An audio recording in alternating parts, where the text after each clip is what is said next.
할렐루야. 우리 다 함께 기도하면서 이 아침 함께 예배하겠습니다. 아버지 하나님, 그 높으신 이름 앞에, 그 구원의 이름 앞에 저희들이 모였습니다. 주님께서 나타내신 그 온전하고 그 충만하신 구원, 날마다 그 구원을 더욱 분명하게 알아가게 하여 주시옵소서. 그 구원 아래서 살아가게 하시고 그 구원을 증거할 수 있도록 주님 우리를 이끌어 주시옵소서. 우리 예배를 받으시며 우리를 가르치시며 우리를 도우시는 그 선하신 손 앞에, 그 충만하신 역사 앞에 우리가 모였습니다. 우리를 지도하여 주시옵소서. 예수님의 존귀하신 이름으로 기도하옵나이다. 아멘. 왕 되신 하나님, 그 이름을 찬양하겠습니다.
하소서. 날마다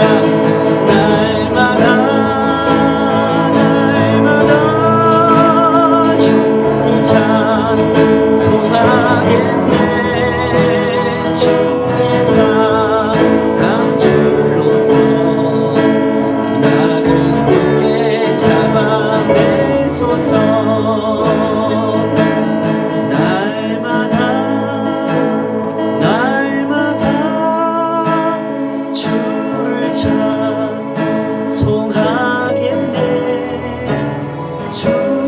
사랑 줄로서 나를 굳게 잡아내소서.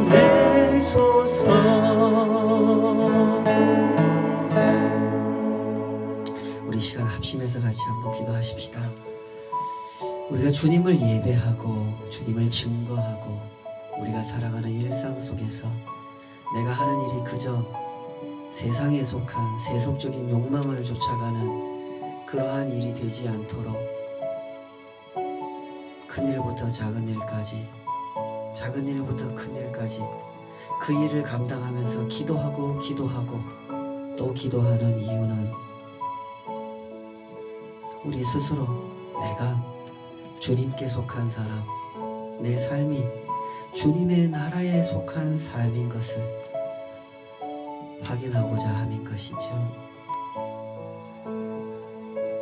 부디 이것이 진정 날마다 확인될 수 있기를 우리 이 시간 같이 기도하십시다.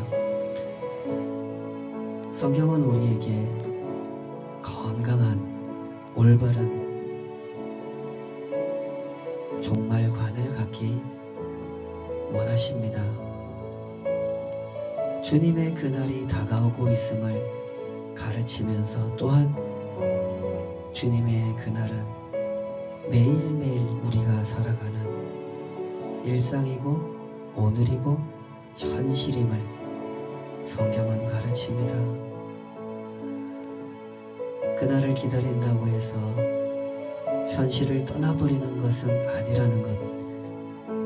그날을 기다리기 때문에 오히려 그 현실을 더욱 신실하게 더욱 주님의 뜻 안에서 살아가고자 하는 것, 그것이 우리가 가야 할 길인 줄 믿습니다. 우리 이 시간 합심해서 기도하십시다.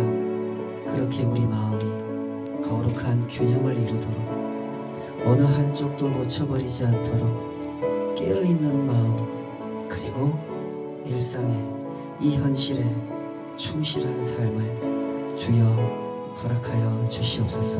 우리 합심해서 같이 기도하십시다. 아버지 하나님, 날마다 주를 찬송합니다. 그날을 기다리고 밝고 빛난 천국을 기다립니다. 그러나 그것이 우리의 현실을 도피하고자 한다 하며 이 일상을 외면하고자 한다 하며 거룩한 소망을 품을 만큼 거룩한 일상을 살아가도록 주님의 뜻을 바로 이 일상, 이 현실 속에서 찾고 경험해갈 수 있도록 주여 우리를 붙잡아 주시옵소서. 어느 쪽으로도 치우치지 않도록 두 가지 다 놓쳐버리지 않도록 오 주여 우리에게 깨어있는 마음 허락하여 주시옵소서. 이 하루를 살아가며 그저 이 현실에만 목을 메고 내 일상의 모든 것이 달려있는 것처럼 그렇게 아등바등하지 않도록 주님 우리를 붙잡아 주시옵소서. 주님의 그날을 기다리는 자와 함께 그날을 위하여 깨어있게 하시고 그날을 위하여 오늘을 살게 하시며 그날과 함께 오늘을 주님과 동행하며 살아갈 수 있도록 주여 우리를 붙잡아 주시옵소서. 날마다 그 은혜를 사모하오니 그 거룩한 균형의 역사가 우리의 삶 가운데 이루어지기를 원하오니 주여 말씀하시고 가르치시며 당신 앞으로 불러내 우리를 기도의 자리에 서게 하여 주시고 기도하며 일하게 하시고 일하며 기도하게 하여 주시옵소서. 이 모든 것이 주님 앞에서 살아가는 삶, 주님과 동행하는 삶이 되도록 주여 함께하여 주시옵소서.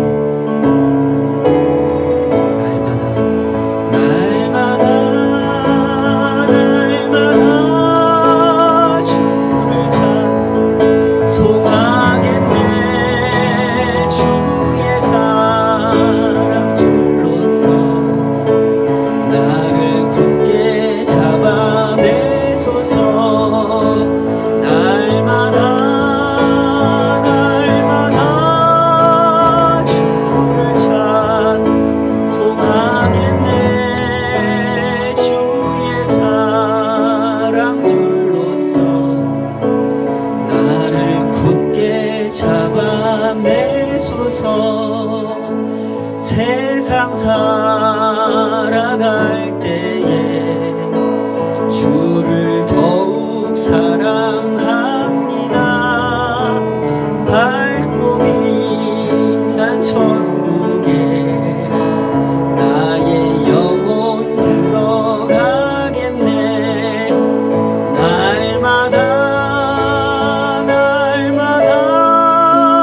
주를 찬송하겠네.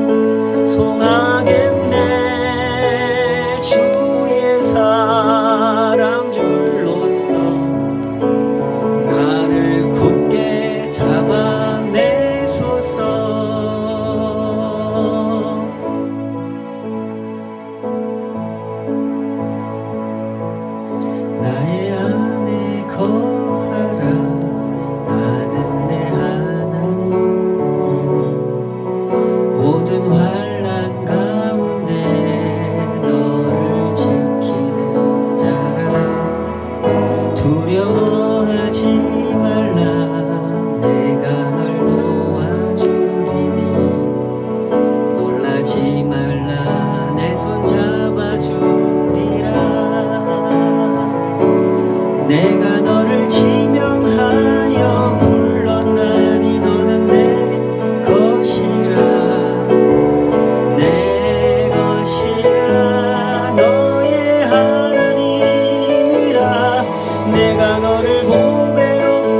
찬양하리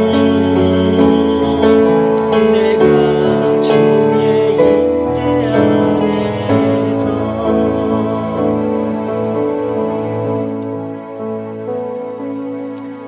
나의 모든 기도가 주님께 드려지는 아름다운 시가 되게 하여 주소서.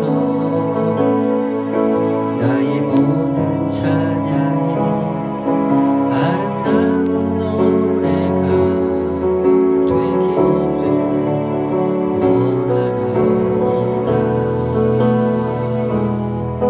나의 모든 생각이 주님께 올라가는 향기로운 향이 되게 하여 주소서. 나의 모든 행실이 하나의 예배가 되기를 원하나이다. 당신의 크고도 놀라운 사랑을 의지하며 경배드리니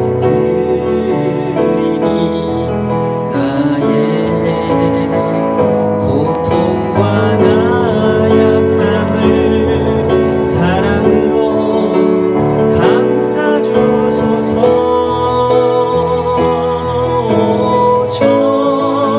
전능하신 주여 나의 영혼을 깨끗하게 하시고 주여 당신의 영광을 위하여 날마다 찬양하게 하여 주소서.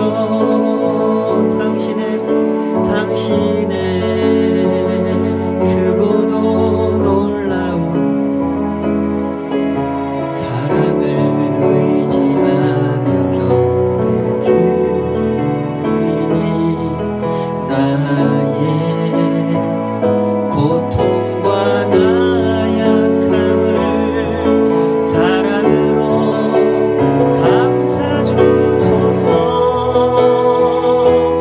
오 전능하신 주여 나의 영혼을 깨끗하게 하시고 주여 당신의 영광을 위하여 날마다 찬양하게 하여 주소서.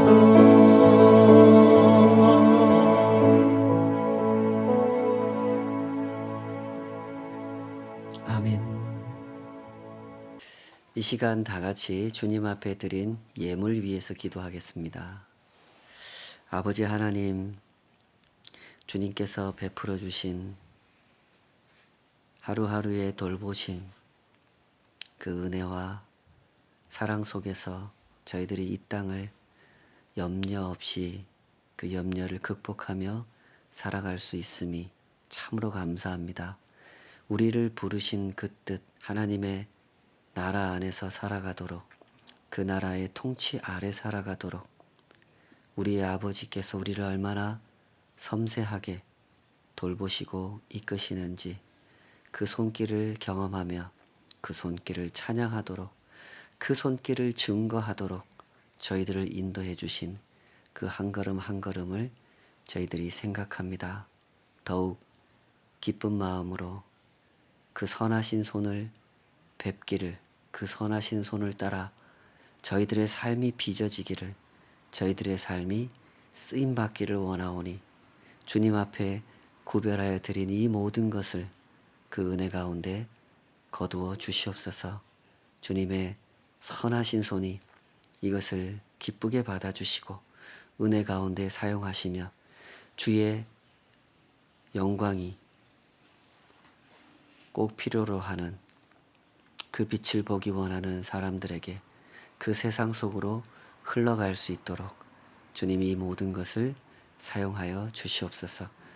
하나님께서 우리의 삶을 그토록 복되게 하셔서 우리 삶의 모든 필요를 공급하여 주시며 우리가 살아가며 취하는 모든 것들을 통하여 또한 하나님의 손에 다시 의탁하며 그 손의 역사 속에서 아름답게 쓰임받는 것을 보게 하시고 그것을 더욱 사모하면서 살아갈 수 있도록 저희들을 인도해 주시는 것을 언제나 감사드리오며 이 모든 것 위에 은혜 위에 은혜로 역사하시는 그 선하신 손길 앞에 감사를 드리며 예수님의 이름으로 기도하옵나이다. 아멘. 오늘 주신 하나님 말씀 함께 보시겠습니다. 하나님 말씀은 누가복음 12장입니다. 누가복음 12장 22절에서 34절까지 말씀.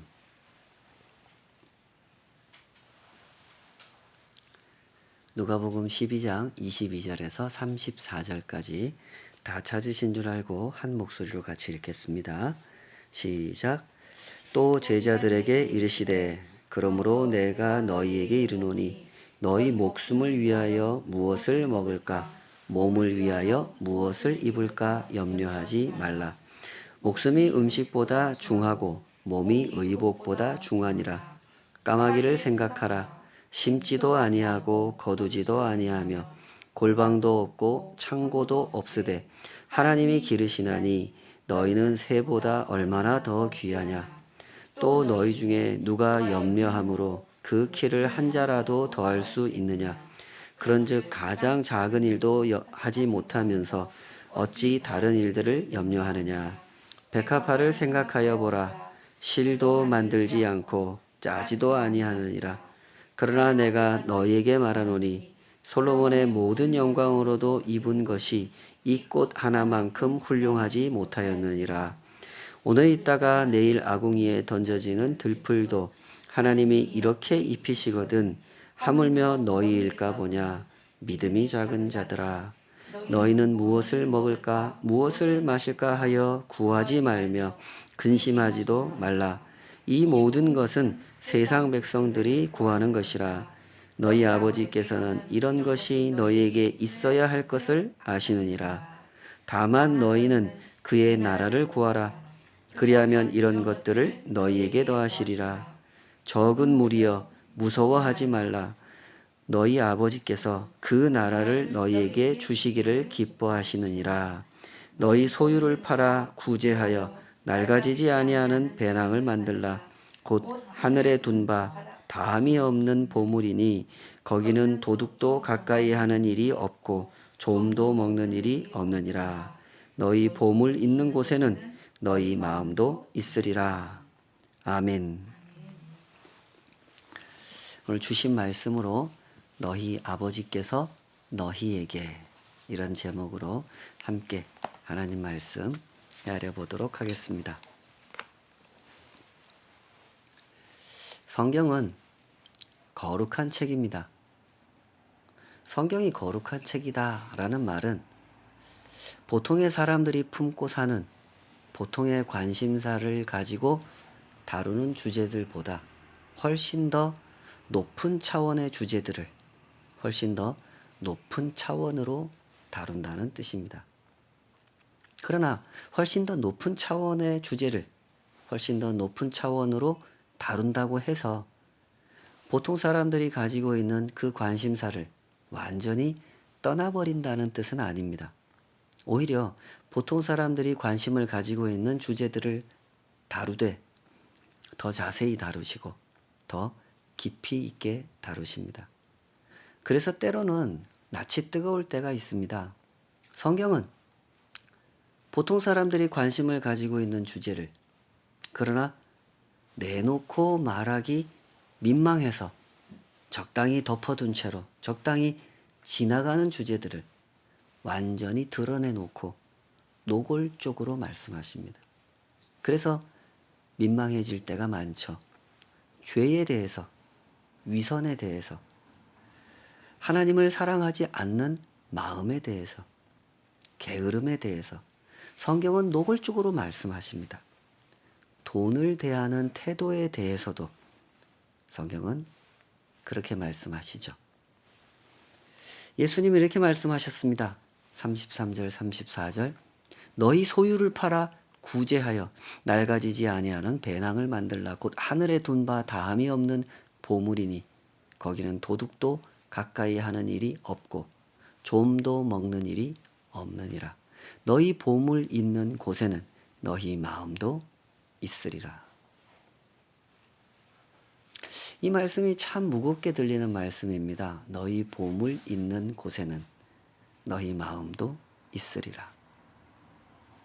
마태복음 6장 예수님의 그 산상수훈을 베푸시는 말씀 중에도 보면 이와 같은 말씀이 있죠. 표현이 약간 다릅니다만 같은 내용이죠. 마태복음 6장 19절에서 21절 제가 읽어보겠습니다. 너희를 위하여 보물을 땅에 쌓아두지 말라. 거기는 좀과 동록이 해하며 도둑이 구멍을 뚫고 도둑질 하느니라. 오직 너희를 위하여 보물을 하늘에 쌓아두라. 거기는 좀이나 동록이 해하지 못하며 도둑이 구멍을 뚫지도 못하고 도둑질도 못하느니라. 내 보물이 있는 그곳에는 내 마음도 있느니라. 너희 보물이 있는 곳에는 너희 마음도 있으리라. 이 말씀을 잘 헤아려 보도록 하십시다. 지금 예수님께서 강조하시는 것이 무엇인지 이것을 우리가 분명하게 짚고 넘어가야 되겠습니다. 지금 예수님께서 강조하시는 것이 돈입니까? 마음입니까? 돈 얘기를 하려고 하시는 것 같습니까? 마음 이야기를 하려고 하시는 것 같습니까? 여러분 보실 때 어떤 것 같습니까? 마음 얘기를 하시는 겁니다. 우리에게는 이런 점을 분명하게 해두는 것이 참 중요합니다. 오랫동안 교회는 이런 오해를 받았기 때문에 더더욱 그렇습니다. 어떤 사람들은 교회를 곱지 않은 시선으로 봅니다. 교회? 그것도 하나의 사업 아닙니까? 종교를 이용한 사업. 교회도 사업이지 라고 생각합니다. 교회가 이런 오해를 받게 된 것에 대해서 교회는 반성해야 될 점이 분명히 있죠. 교회가 그동안 세상 사람들에게 선교하는 단체로 인식되기보다는 사업하는 단체로 인식되었다는 점에서 그런 원인을 교회 스스로 제공했다는 점에서 교회는 반성해야 할 점이 분명히 있습니다. 그러나 그런 오해를 무조건 받아들일 수는 없죠. 그것은 분명 오해이기 때문에 그렇습니다. 교회의 본래적인 모습은 이런 모습입니다. 보물을 하늘에 쌓아두는 공동체의 모습이죠. 보물을 하늘에 쌓아둔다는 말은 무슨 말일까요? 누가복음에서도 마태복음에서도 예수님은 명확하게 말씀하셨습니다. 그것은 구제라고 하셨죠. 하나님의 나라를 전파하는 선교와 구제를 위해서 사용하는 것, 그것이 보물을 하늘에 쌓아두는 것입니다. 그러나 많은 교회들이 그렇게 하지 않았고 그렇게 하려고 하지도 않습니다. 때문에 스스로 세상의 오해를 유발시킨 거죠. 교회에 돈이 모이면 교회는 땅을 샀습니다. 거기다 건물을 지었습니다. 그러면 더 많은 사람들이 모여들었고 더 많은 돈이 모였습니다. 그러면 이번에 어떻게 합니까? 또 땅을 사죠. 그리고 더 큰 건물을 짓습니다. 그렇게 해서 교회는 점점 더 많은 재산을 갖게 됐고 그러다 보니 교회를 바라보는 사람들의 시선이 고울 수가 없죠. 사람들은 그런 교회가 하는 말을 듣고 싶어 하지 않습니다. 아무리 멋있는 말로 하나님의 나라를 설명하려 해도 사람들은 듣지 않죠. 그 손에 돈을 쥔 상태로 하나님 나라를 말하기 때문에 들을 수가 없는 겁니다. 돈을 보면 그 돈을 어떻게 해서든지 땅에다 쌓으려고 애를 쓰면서도 입으로는 하나님 나라를 말하기 때문에 들을 수가 없는 겁니다. 그 위선적인 모습에 실망하여 듣지 못하는 거죠. 그런 점에서 교회는 중심을 바로잡아야 됩니다. 돈을 대하는 태도를 다시 정돈해야만 하죠. 교회만 그렇습니까? 성도 한 사람 한 사람의 삶도 마찬가지죠. 예수님께서 지금 만지려고 하는 것은 성도 한 사람 한 사람의 마음입니다. 돈 얘기를 하려고 돈 얘기를 하는 게 아닙니다. 하나님의 나라를 사모한다고 고백하는 사람의 마음, 하나님 나라에서 살고 싶다고 고백하는 사람의 마음은 마땅히 하나님 나라에 있어야 하는 거 아닙니까? 그 사람의 마음이 진정 하나님 나라에 있다면, 하늘에 있다면 그의 보물도 하나님 나라에, 하늘에 있을 것이다. 그 얘기를 하시는 겁니다. 예를 들어서 이런 일이 있죠. 어떤 사람이 나한테 다가옵니다. 나에게 호감을 표현하고 대화를 나누고 싶어 하고 친밀한 관계를 맺고 싶어 한다는 의사표시를 분명하게 하면서, 그래서 한 번, 두 번 만나다 보니 그 사람하고 점점 더 친해져 갑니다. 조금씩 친해지고 있던 어느 날, 그런데 어느 날부터 갑자기 그 사람이 눈에 안 띕니다. 전화를 해도 전화를 안 받고 문자를 남겨놔도 답이 없습니다. 왜 그러지? 내가 뭐 실수라도 했나? 나한테 뭐 섭섭한 거 있나? 하는 마음에 걱정이 돼서 주변 사람들한테 이야기를 들어보니 특별한 이유가 발견되지 않습니다. 그러면서 확인되는 사실이 있죠. 굳이 말로 표현하지는 않지만 느껴지는 사실이 있습니다. 그 이유는 이런 겁니다. 더 이상 내가 쓸모가 없어서 나를 찾지 않는다는 거죠. 나랑 친해지면 승진에 도움이 될 줄 알고, 계약에 도움이 될 줄 알고, 이 사람과 친해지면 여러 가지로 사회생활에 도움을 받을 줄 알고 친해졌는데 친해져 봐야 별거 없더라. 이런 거죠. 이렇게 되면 그 사람의 처음 의도를 다시 생각하게 됩니다. 처음부터 그 사람이 나한테 접근한 이유가 뭐겠습니까? 내가 좋아서입니까? 내가 가진 힘이 좋아서입니까? 내가 좋아서입니까? 내가 가진 돈이 좋아서입니까? 그 사람은 내가 좋아서 접근한 게 아니죠. 이런 사람을 만나면 우리는 화가 납니다. 사람에 대한 실망감을 느끼게 되죠. 나를 좋아하는 줄 알고 나도 그를 좋아했는데 나를 좋아한 것이 아니라 내 돈을 좋아했던 거야? 나한테 돈이 없었다면 애초에 나 같은 사람은 거들떠보지도 않았겠네. 참, 사람이란 이런 존재인가 하면서 큰 실망을 하게 되죠. 사람이 맺는 관계에는 이런 일이 있습니다. 실제로 세상에 이런 일이 아주 많죠. 순수하지 않은 마음으로 상대에게 접근하기 때문에 발생할 수밖에 없는 슬픈 현실입니다. 예수님은 이런 사람의 마음을 아신단 말입니다. 사람이 이런 존재라는 사실을 아십니다. 사람의 마음이 순수하지 않다는 것을, 사람의 마음이란 물질적 가치는 쉽게 알아보지만 도덕적 가치, 거룩한 가치는 쉽게 알아보지 못하며 영적인 가치는 더더욱 알아보지 못한다는 사실, 그리고 그 영적인 가치에 자기 삶을 의탁하려 하지도 않는다는 사실을 예수님은 잘 아십니다. 때문에 예수님께서 그토록 만지려고 하시는 게 있습니다. 그게 마음인 겁니다. 돈 얘기를 하시는 것 같지만 사실은 마음 이야기를 하자고 하시는 거죠. 다시 한번 우리 그 대목 읽어볼까요? 누가복음 12장 22절에서 24절. 오늘 본문이 이렇게 시작했습니다. 시작. 또 제자들에게 이르시되 그러므로 내가 너희에게 이르노니 너희 목숨을 위하여 무엇을 먹을까 몸을 위하여 무엇을 입을까 염려하지 말라. 목숨이 음식보다 중하고 몸이 의복보다 중하니라.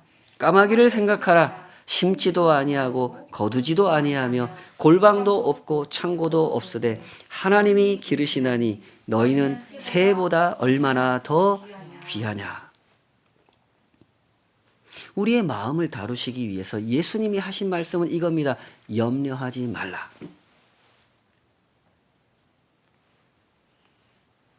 혹시라도 이 말씀을 오해하시는 분은 없겠죠. 예수님은 우리가 일상에서 감당해야 하는 일, 일상에서 감당해야 하는 책임에 대해서 그런 거 필요 없다, 그런 거 염려하지 마라, 그렇게 말씀하시는 게 아닙니다. 세상을 물질적으로 창조하시고 그 물질을 성실하게 다루어 각자의 책임을 감당하면서 살아가도록 하신 분이 하나님입니다. 그러니 여기서 염려하지 말라 하신 말씀은 그런 거 걱정하지 말라는 뜻이 아닙니다. 여기서 염려를 말씀하신 이유는 우리의 마음을 만지시기 위함입니다. 돈을 대하는 마음, 그 마음을 만지시려고 염려하지 말라, 염려에 대해서 말씀하고 계시는 겁니다. 사람이 염려를 품으면 어떻게 됩니까? 염려를 품어 보셔서 다 아시지 않습니까? 목숨을 위하여 무엇을 먹을까, 몸을 위하여 무엇을 입을까 염려하다 보면 사람의 마음이 돈을 어떻게 대합니까? 돈을 숭배하는 태도로 대하죠. 물질을 숭배하는 태도로 대합니다. 그래서 염려하지 말라고 하시는 겁니다. 너희를 먹이시는 분, 너희를 입히시는 분, 너희의 목숨을 살리시는 분, 그분이 누구라고요? 하나님이라고. 돈이 너희를 먹이고 돈이 너희를 입히는 게 아니다. 하나님이 너희를 먹이고 하나님이 너희를 입히시는 분이다. 그러니 염려하지 말라고 하시는 겁니다. 예수님은 단호하게 말씀하십니다. 목숨을 위하여 무엇을 먹을까? 몸을 위하여 무엇을 입을까? 염려하지 말라. 예수님께서 이 말씀을 아주 길게 하시죠. 왜 염려하지 말아야 하는지. 하나님께서 너희들을 다 돌보신다, 이 얘기를 길게 하셨습니다. 그리고 29절, 30절에 가서는 또 이렇게 말씀하시죠. 그 대목도 다시 한번 읽어주시죠. 29절, 30절 시작. 너희는 무엇을 먹을까, 무엇을 마실까 구하지 말며 근심하지도 말라. 이 모든 것은 세상 백성들이 구하는 것이라. 너희 아버지께서는 이런 것이 너희에게 있어야 할 것을 아시느니라. 이 강조점을 주목하시기 바랍니다. 예수님께서는 우리의 마음을 다루고 싶어 하십니다. 하나님의 나라는 몸으로 들어가는 나라이기보다는 몸으로도 들어갑니다. 예. 하나님의 나라는 몸으로 들어가는 나라이기보다는 마음으로 들어가는 나라이기 때문에 그렇습니다. 그래서 우리의 마음을 만지려고 하시는 겁니다. 하나님의 나라는 몸이 살기 전에 먼저 마음이 사는 나라이기 때문에 그렇습니다. 그 마음이 하나님의 나라를 원하지 않는 상태로 몸이 하나님의 나라에 살게 된다면 그것이 진정으로 하나님 나라에 사는 것일 수 있겠습니까? 그럴 수는 없겠죠. 때문에 예수님께서는 우리의 마음을 다루려고 하시는 겁니다. 우리의 마음을 다루시려고 우리의 염려에 대해서 말씀하셨으며 그리고 이어서 하나님의 마음을 설명해 주신 거죠. 31절 32절 이렇게 말씀하십니다. 다만 너희는 그의 나라를 구하라. 바로 앞에서 무엇을 구하지 말라 그랬죠? 29절 무엇을 먹을까 무엇을 마실까 하여 구하지 말라 그랬죠. 31절 다만 너희는 그의 나라를 구하라. 그리하면 이런 것들을 너희에게 더하시리라. 적은 무리여 무서워 말라. 너희 아버지께서 그 나라를 너희에게 주시기를 기뻐하시느니라. 이 표현을 주목해 보시기 바랍니다. 다만 너희는 그의 나라를 구하라. 그리하면 이런 것들을 너희에게 더하시리라. 여기서 하나님의 나라를 구하라는 말씀은 하나님의 나라를 추구하라는 뜻입니다. 하나님의 나라를 추구하지도 않는 사람에게, 하나님의 나라를 원하지도 않는 사람에게 하나님의 나라를 주실 수는 없지 않겠습니까? 하나님의 나라는 마땅히 하나님의 나라를 원하는 사람에게, 그 나라를 추구하는 사람에게 주어지는 나라인 것입니다. 그러므로 점검하셔야 됩니다. 지금 내가 내 마음으로 원하는 나라, 내 마음으로 추구하는 나라가 어떤 나라인지 점검하셔야 하는 거죠. 그 나라가 만약 이 땅의 나라라면,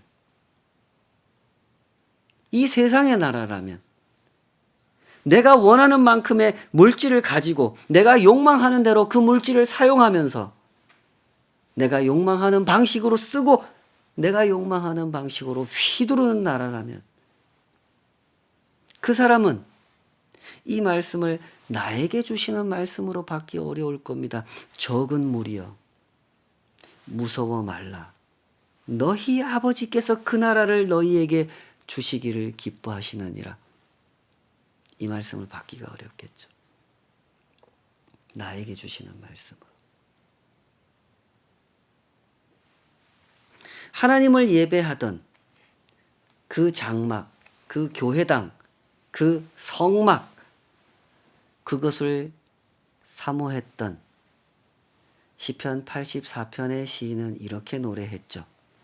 시편 84편 10절에서 12절 주의 궁정에서의 한 날이 다른 곳에서의 첫날보다 나은즉 악인의 장막에 사는 것보다 내 하나님의 성전 문지기로 있는 것이 좋사오니 여호와 하나님은 해요 방패이시라. 여호와께서 은혜와 영화를 주시며 정직하게 행하는 자에게 좋은 것을 아끼지 아니하실 것임이니이다.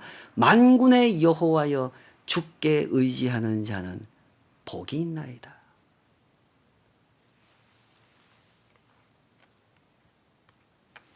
이 시인의 고백은 조금 전 예수님께서 하신 그 말씀과 너무너무 어울리는 말씀이 아닙니까? 적은 무리여 무서워 말라. 너희 아버지께서 그 나라를 너희에게 주시기를 기뻐하시느니라.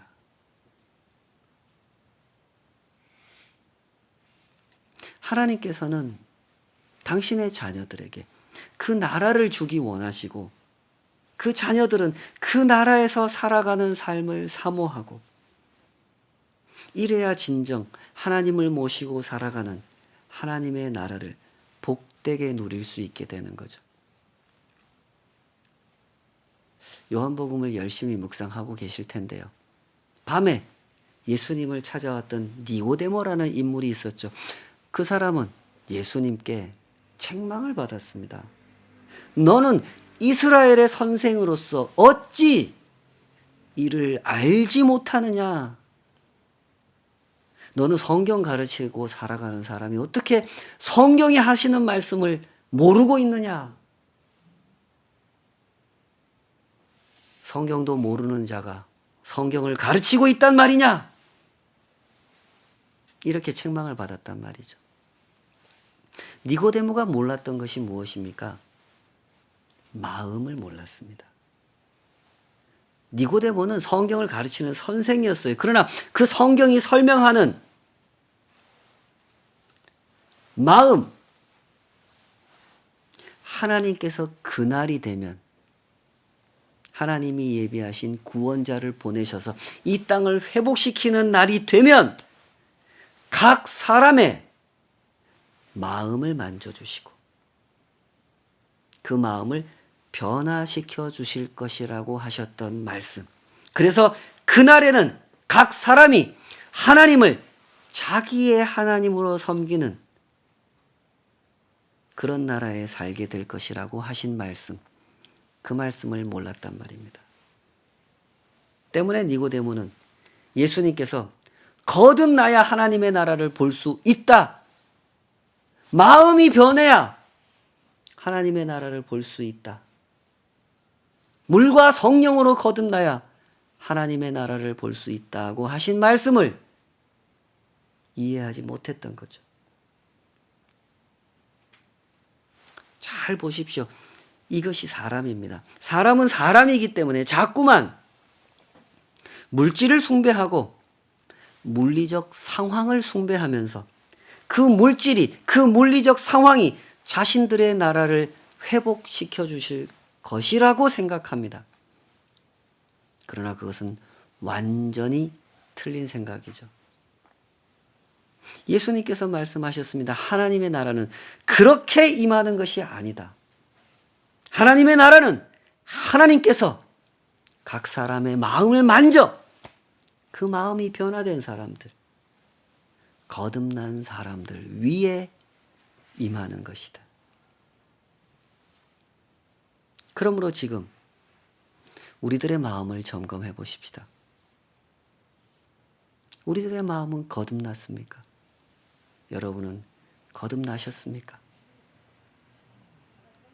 하나님께서 여러분의 마음을 만져주셨습니까?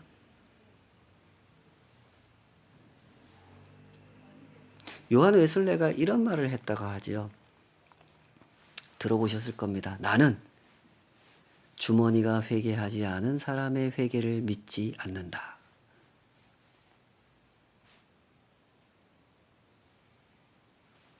요한 웨슬레는 감리교 운동을 일으킨 사람입니다. 그 자신은 평생 영국 국교회, 성공회라고 부르기도 하죠.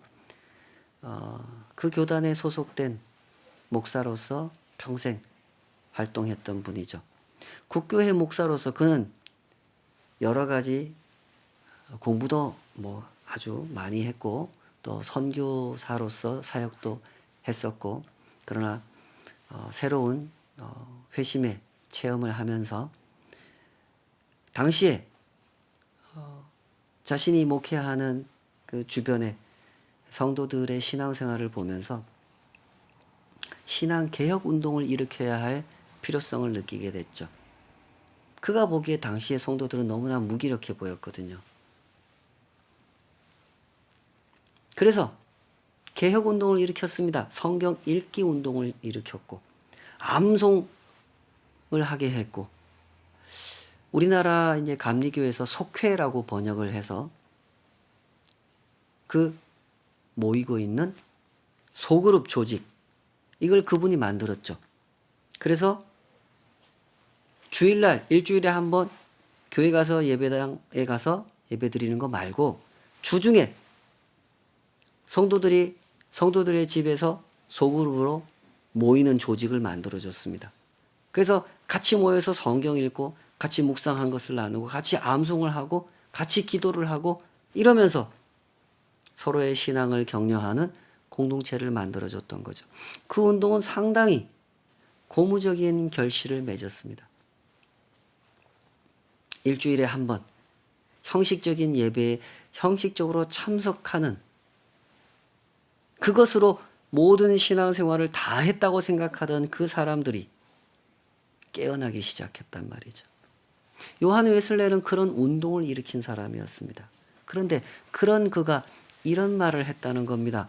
나는 주머니가 회개하지 않은 사람의 회개를 믿지 않는다.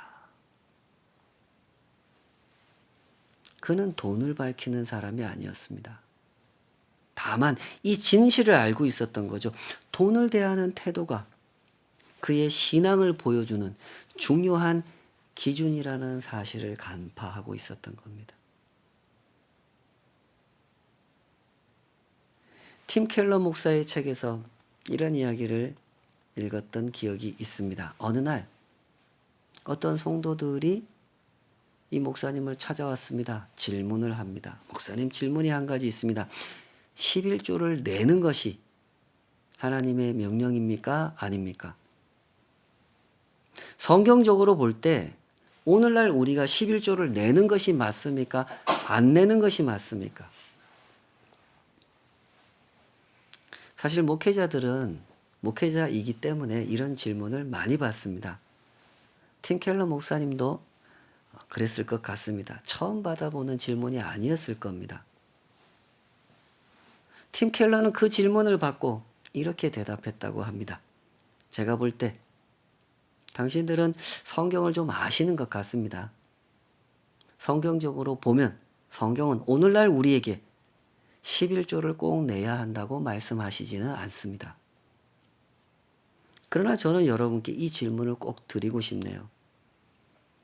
여러분께서 저에게 그런 질문을 주신 이유는 하나님께서 여러분에게 맡기신 돈을 정말로 하나님의 뜻대로 잘 사용하고 싶어서입니까? 아니면 10분의 1이나 내려니 아까운 생각이 들었기 때문입니까? 제가 볼 때 여러분은 질문의 방향을 바꾸시는 것이 좋을 것 같습니다. 저에게 묻기보다는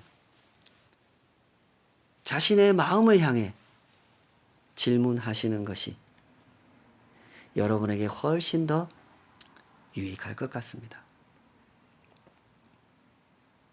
예수님께서 말씀하셨죠. 너희 보물이 있는 곳에는 너희 마음도 있으리라. 중요한 것은 마음입니다. 우리의 마음이 예수님을 향하고 있느냐, 하나님 아버지의 마음을 아느냐 하는 것이죠. 우리에게 하나님의 나라를 주기를 기뻐하시는 그 마음을 아느냐 말입니다. 예수님께서 그토록 만지려고 하셨던 것이 우리의 마음이라는 사실, 그것을 꼭 기억하면서 이 땅의 순례길을 걸어가도록 하십시다. 예수님께서 말씀하셨죠. 적은 무리여 무서워 말라. 너희 아버지께서 그 나라를 너희에게 주시기를 기뻐하시느니라. 기도하십시다. 아버지 하나님, 참으로 감사합니다. 하나님을 우리의 아버지라 부를 수 있고 하나님 아버지의 마음을 열어 우리에게 알게 하신 그 은혜를 찬양합니다. 하나님께서 우리에게 당신의 나라를 주기를 기뻐하시는 것, 이보다 더 큰 은혜가 없음을 고백합니다. 우리도 당신의 나라에서 살기 원하오니 주여 우리를 이끌어 주시옵소서. 언제나 우리의 마음을 만져주시옵소서. 이 마음을 만지실 수 있도록 주님 앞에 무릎 꿇는 저희들 되게 하여 주시고, 주님이 만지실 때 거절하지 않고 거역하지 않고 그 마음을 활짝 열어 주님 앞에 엎드리는 저희들 되게 하여 주시옵소서. 그렇게 하나님의 나라를 알고 하나님의 나라를 누리고 하나님의 나라를 증거할 수 있도록 주님 우리 가운데 역사하여 주시옵소서. 이제는 우리 주 예수 그리스도의 은혜와 아버지 하나님의 높으신 사랑하심과 성령 하나님의 내주하시고 연단하시고 하나님 아버지의 마음을 따라 우리에게 그 나라를 주기 원하시는 그 부르심을 따라 그 나라 안에 살도록 사모하는 마음을 품게 하시는 성령 하나님의 은혜로우신 역사의 손길이 주님 앞에 그 마음의 문을 활짝 열고 이 마음 만지시기를 날마다 날마다 엎드리는 모든 주의 백성들 삶 위에 이제로부터 영원까지 함께 하시기를 간절히 축원하옵나이다. 아멘.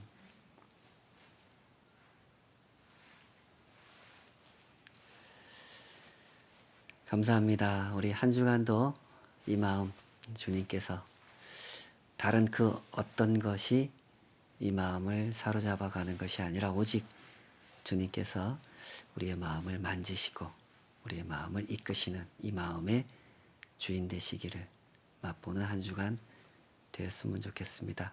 그렇게 우리 서로 격려하고 서로 기도하면서 또 한 주간 살아갔으면 좋겠습니다. 또 뵙겠습니다. 여러분 모두 강건하십시오.